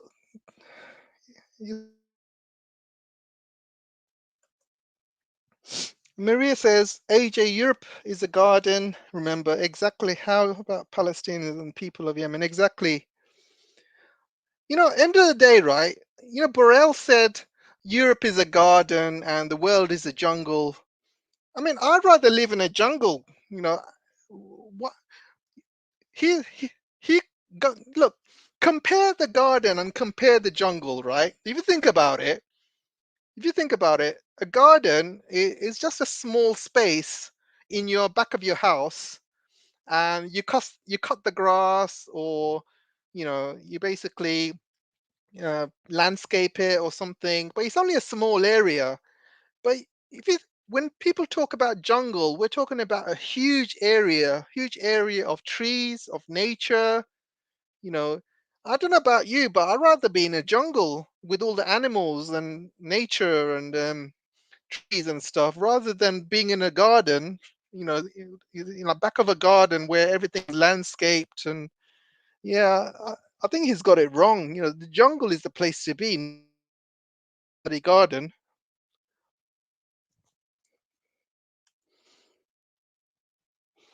Wokeness, Raymond says wokeness. Danny had a pod with Pepe Escobar. Pepe wondered about the end game on cosmopolitan class. Even the US hegemony if I ministry MIC.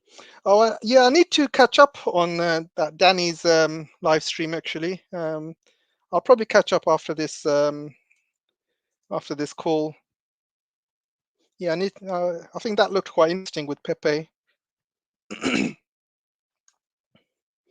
USA fought PLA in Korean War. Yeah, definitely.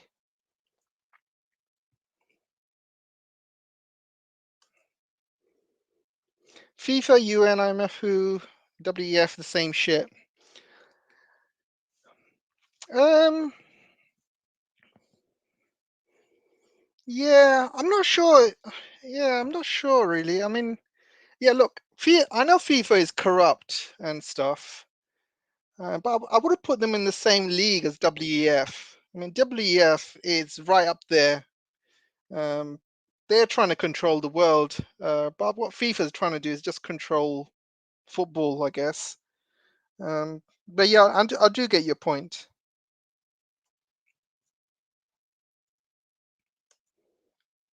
Extra says Qatar is not only because European deals were short term, but Qatar wanted at least 20 years deals. It's not because Qatar is Arabic patriot. They destroyed Syria anyway. Yeah, it's true. No, I'm not defending Qatar, by the way. Qatar has been very much a US puppet over the years. People forget that Qatar houses one of the biggest American bases in the world today, yeah, and it's in Qatar.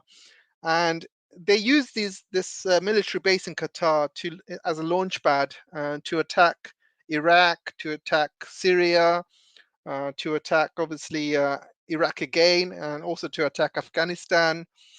So they've been using this launch pad from Qatar to attack all of these countries, but probably because I don't know. I think that probably the Qataris probably have got their eyes opened up using during this World War, because Qatar basically have been given this World Cup um, years ago.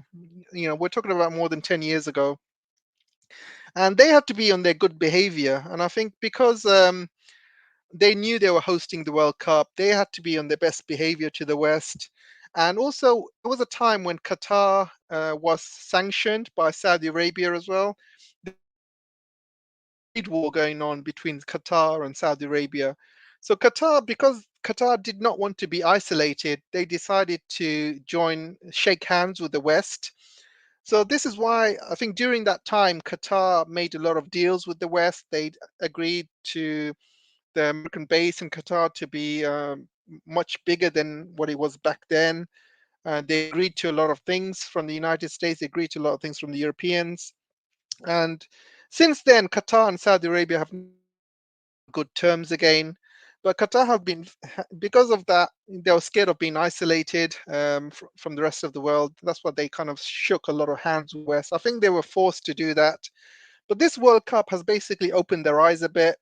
I think things will change. I think this deal with China is also obviously slap in the face of Biden. And I think slowly Qatar will start changing. They'll start, objecting to US using their military base for attacks against other Muslim countries and stuff. So I just hope Qatar, starts going the right direction and starts to go same way as Saudi Arabia and UAE, and just start saying no to the United States. I just hope that happens from now. But I think right now they're focused on the World Cup, and once the World Cup has ended, you will see Qataris being very, very different towards the West. I think this World Cup, they have been absolutely shocked, and they have been absolutely insulted, humiliated by the West regarding all of these stories about human rights and everything. And I think things will change from now on.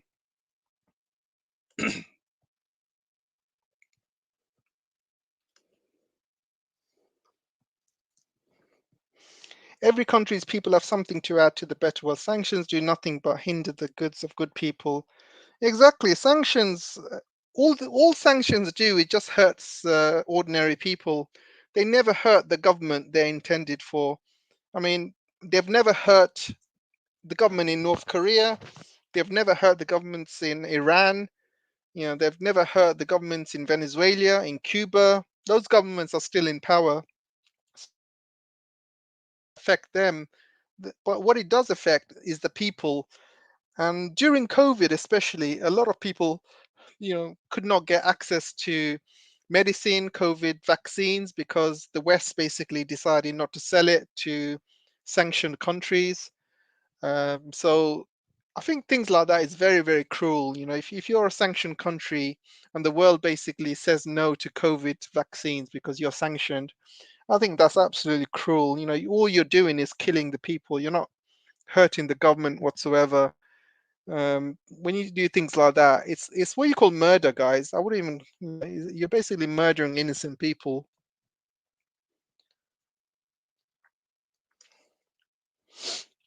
Gaddafi was eliminated. Scheme wanted to leave the US. Yes, of course. Gaddafi. Same thing happened to Saddam as well. Saddam. They didn't get rid of Saddam because you know, the, Saddam was a big puppet of the United States at one point. They used Saddam to fight Iran for 10 years. They used Saddam. They gave Saddam chemical weapons to use against Iran. They were using all sorts of biological weapons. They gave Saddam the technology. They built up his army to fight the Iranians for 10 years. And Iran lost a lot of people during those years. Iran didn't have the same weapons that Iraq had. And Iraq was armed to the teeth.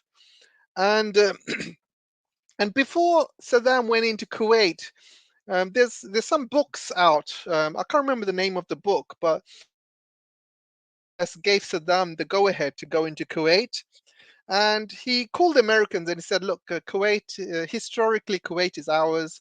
Uh, do you have a problem if we go in and kind of go in there and take it?" And apparently, he was given the go-ahead. And then when he actually went and did it, the whole world was outraged. And because the whole world was outraged, the Americans were outraged as well. They think, "Oh God, what the, what the hell do we do? Yeah, we got to stand with the international people. We got to get Saddam to pull back." So they asked Saddam to pull out. He didn't do so. He didn't do it, and that's when the United States went into Kuwait and liberated Kuwait. And this was one of the first times. I must admit that, guys, I was quite young at the time, and this was one of the first time I was actually cheering on United States. I was cheering on the UN at the time. I wanted, that time I was completely young at the time, and I believed in all of the propaganda. Saddam's evil. Saddam's the next Hitler.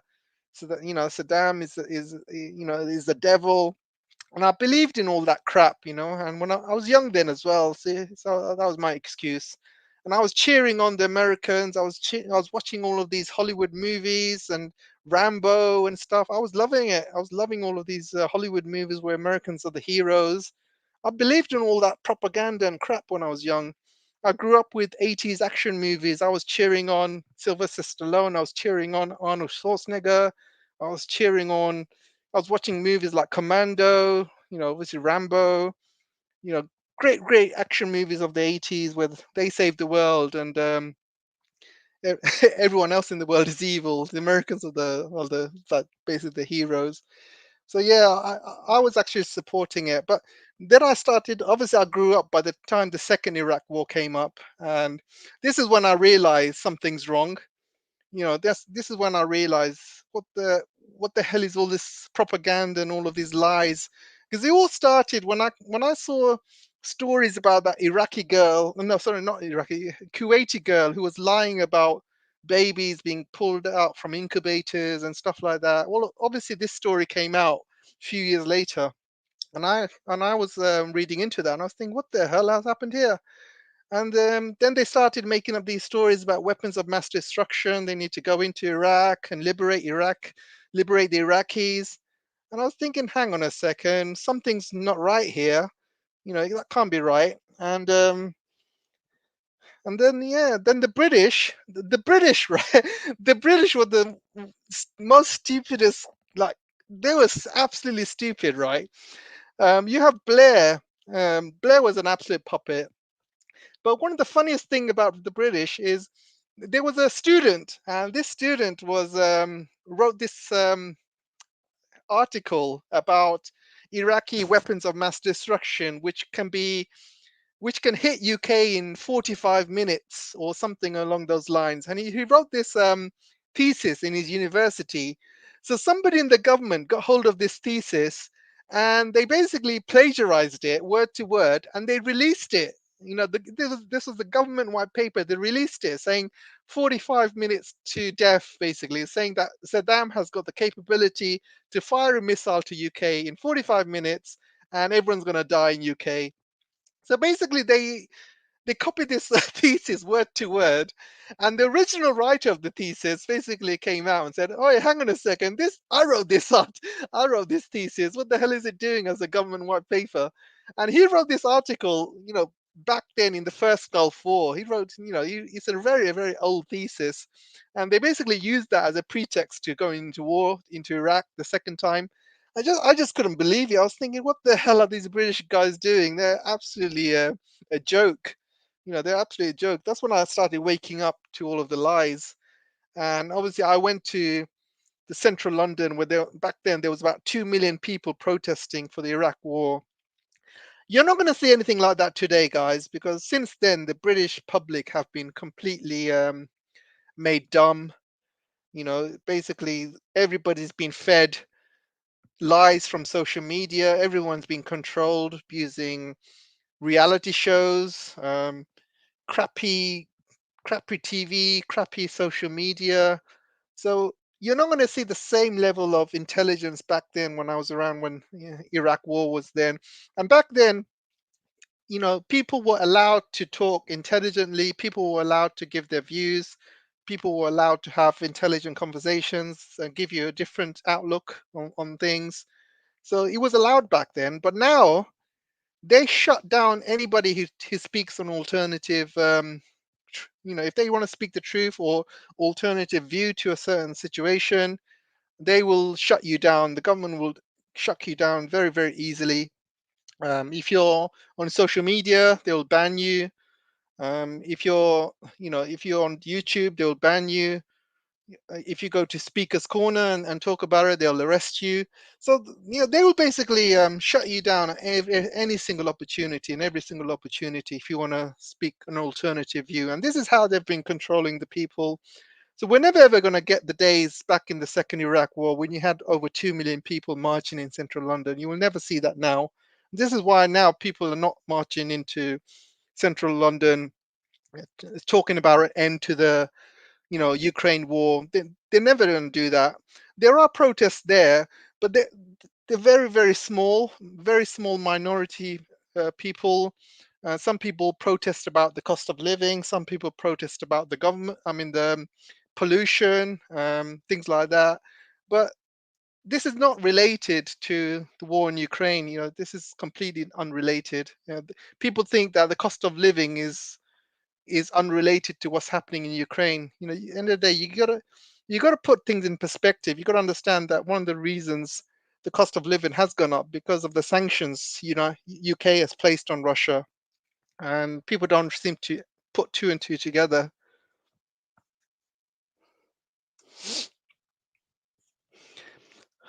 Morpheus says not only that they control about that, but the so-called alternative disinformation media gets sheep who tries to wake up and confuse them even more. Very true.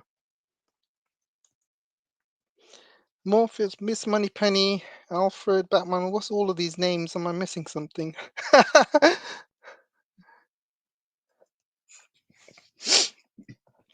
15 years ago, you can still see a lot of good YouTube videos to learn about the Five Eyes, but they have deleted and censored so many videos. Yeah, it's true. 15 years ago, I remember seeing a lot of great videos, very good, you know, intelligent conversation, YouTube videos, people talking about alternative views. But now, yeah, it's all shut down. Things like Ukraine on Fire, which was a very good documentary, that's been deleted from YouTube. And a lot of my videos actually have been deleted as well. A lot of my videos get deleted. Sometimes I wake up one morning and I look at my emails and I see an email from YouTube saying this video has um, basically abused some sort of abused some sort of like I don't know, like abuse the terms or something. You have abused the terms with this video. This is why we decided to delete it. You will lose all monetization that came with the video, blah, blah, blah. We will put a strike on your YouTube channel if it happens again, blah, blah, blah, blah. It's the same thing, guys, same thing.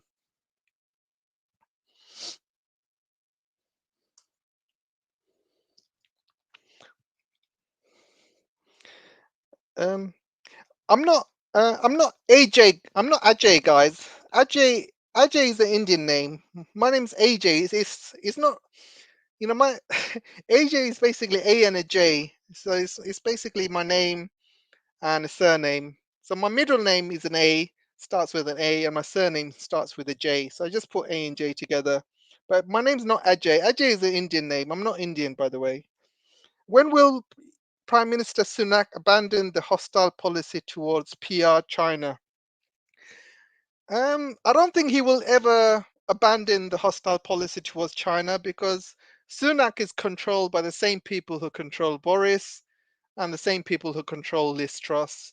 So that's not going to change, unfortunately. They're still going to have the same hawkish attitude towards China. It's not going to end.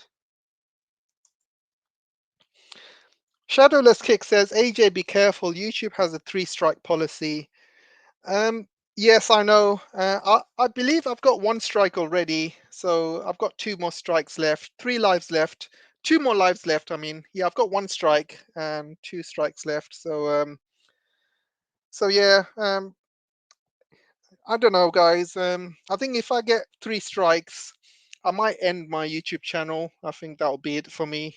Um, so I'm not scared of it. If it happens, it happens. But it's not going to stop me from talking. I'll keep speaking the truth until then. But yeah, if it happens and I get struck down, I think that'll be the end of me. I'm not going to bother with Rumble and all of these other alternative channels. I think that's going to be the end of me. But it was fun while it lasted.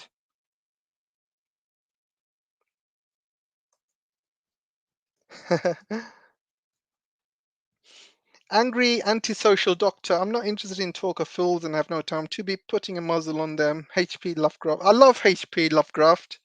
Absolutely love it. I mean, uh, Alien was one of my favorite movies of all time, and Alien used a lot of the HP Lovecraft stuff in terms of the design and the alien, the way the alien was designed, the way the alien home world was designed and stuff. So I love all of that crap. I think that was H.R. Geiger. Yeah, Alien was done H.R. Geiger, but H.P. Lovecraft is more horror stuff, isn't it? It's a more kind of, yeah, more horror. But I don't know if you guys have seen the H.P. Lovecraft series on television. Recently came out like a year ago. I saw a few episodes of that. I thought it's quite good. I haven't finished the series yet. I just got really busy. But I don't know if you guys have seen it. Let me know if it's any good.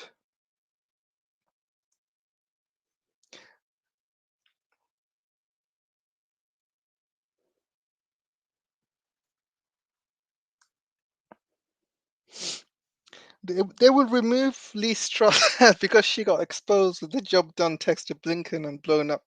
Yeah, exactly, exactly.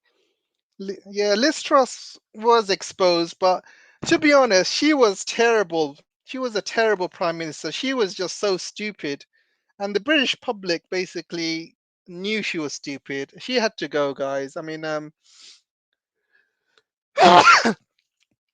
bankers, the oil barons, nobody had any confidence in her whatsoever. When the bankers lose confidence in you, you have to go because bankers basically do run the UK.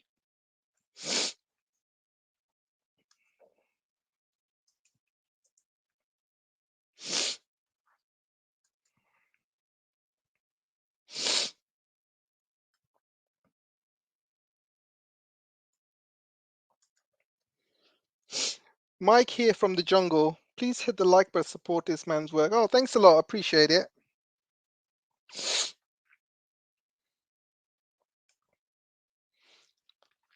Norwegian scientists checked the old blood samples for 2019 autumn and found many COVID infected. COVID is a scam and it's not the new sickness. Yeah, I think definitely COVID was made in a lab. Um, and and yeah, I think the world is probably gonna have to prepare for another COVID because look, end of the day, China was getting very, very powerful. End of the day, right? China's economy was, going up 10% every year, and they had to stop China somehow. So you got to think about the history. The first, you know, the first China SARS virus came out. We're talking about when it first came out in China, it killed a lot of Chinese, and I believe that these are basically genetic. They're made genetically, so it only targets Chinese people. And if you look at the first SARS virus, it only selectively targeted Chinese people, and most of the people that got killed were Chinese. And that didn't really go to the rest of the world because China basically locked that down straight away, and they managed to get hold of it, and they basically controlled it. But it did cause a lot of issues in China at the time, and I remember China had to lock down a lot of cities back then as well. And now this COVID is called the SARS-2 COVID. If you look at the full name, SARS number 2 COVID, And then you have the obviously different, variants like Omicron or Delta or whatever. And the problem with this one, it was a lot more powerful than the last one. However, the West completely underestimated it, and not only did this affect Chinese people, but it affected the whole world.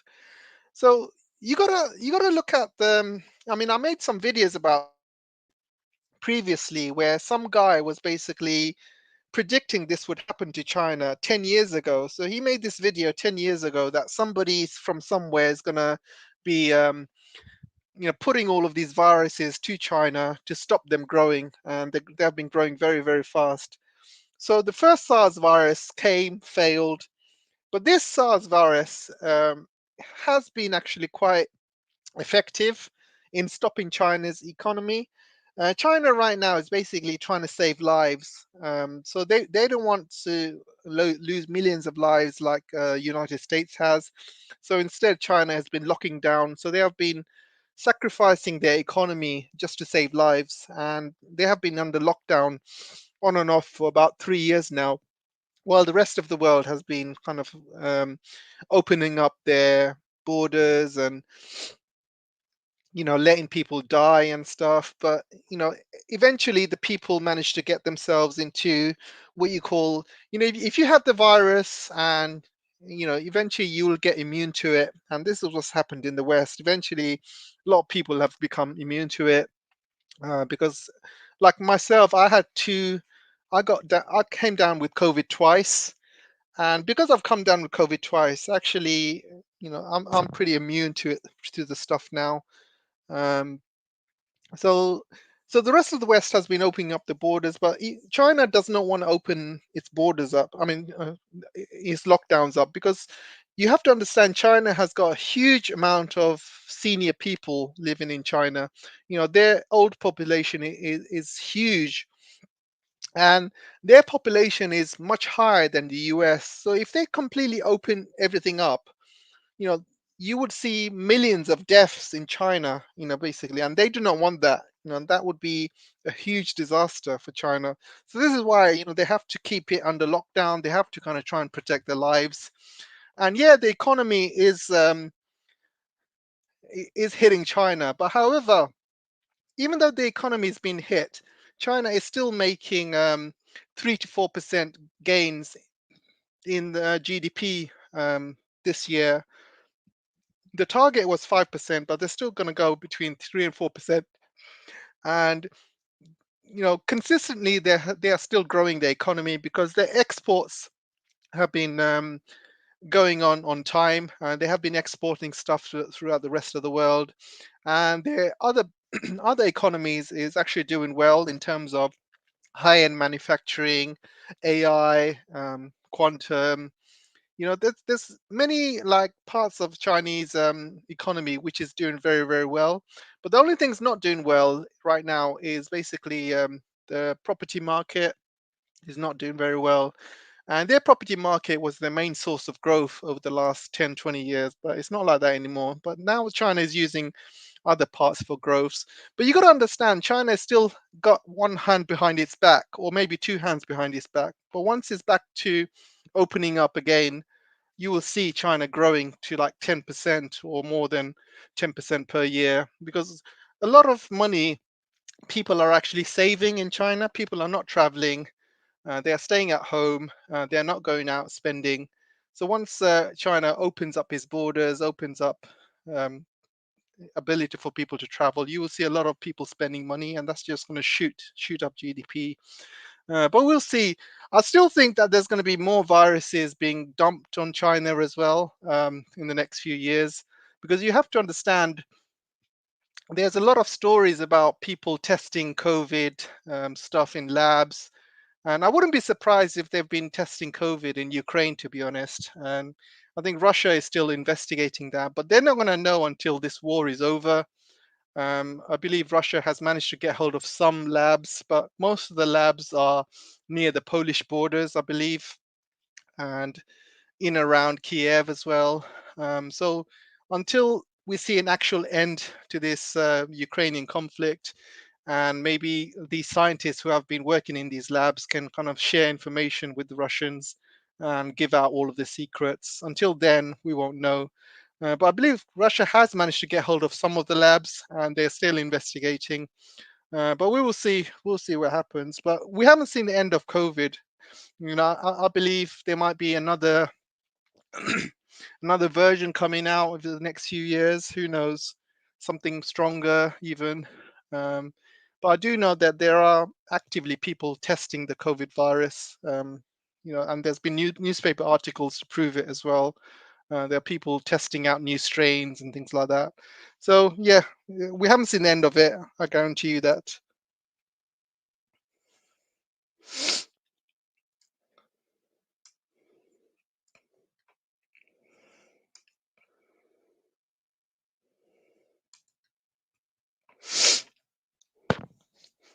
The ACE2 receptor. Yeah, I heard about that. I heard about that. But we're coming up to 2 hours now, guys. It's exactly 2 hours. I've been speaking for a long time, so getting a bit tired now. So I'm going to have to put this chat to an end. Apologies to everyone who came to see Medea. I'm not sure what's happened to her. I'll try and get hold of her. Maybe something's happened. It's not like her because she's usually very responsive to my emails over the last few days, and she was really looking forward to it. I'll see if I can get her on again. Hopefully, she's okay and she can reply.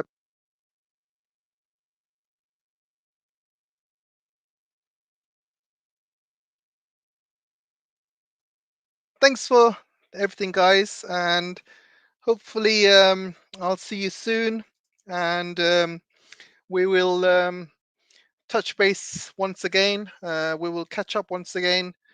Thanks for everyone for listening. Thanks for all the moderators. Thanks for the support. Thanks for everyone for listening, and I'll see you in the next show. Hopefully, take care for now. Bye bye.